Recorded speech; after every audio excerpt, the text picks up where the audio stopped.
Niche number 4 to avoid for faceless YouTube content is kids channels. Now you might be saying, Matt, what's the problem with kids channels? They get tons of views on YouTube. What could possibly be the problem with that? Well, unfortunately with kids channels, they make a very small amount per 1,000 views. And that's due to the fact that YouTube has implemented something called COPPA, which essentially stands for the Child Online Privacy Protection Act. And what this basically states, from my personal understanding, is that advertisers can't put targeted ads to kids, so therefore CPMs, or how much money you make per 1,000 views, will be drastically lower than content that's aimed at older audiences. So kids, to my understanding, are defined by people who are 13 years or younger. So when you upload your content, you have to check a box that says, is this content made for kids or not? And basically you just check yes or no if that was the intention of what the content was for. And you can't really get around this, because if you put the wrong label on the content, YouTube will figure it out eventually. They have people who review videos and everything, so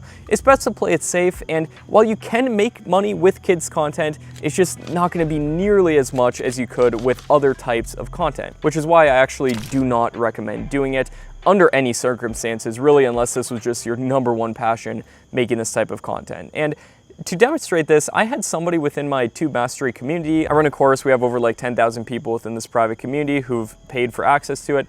And this one guy, his name was Pete, he ran a kids channel that was quite big. He got hundreds of millions of total views on that channel, and he was getting millions upon millions of views per month. But he shared in the group how much he was making from that, and it was only a couple $100 per month. And if you're going to be getting that amount of views, you could potentially be making way more than a full-time income with other types of content. So that's why I at least suggest steering clear from it if you can. And I just think that there's so many better niches out there.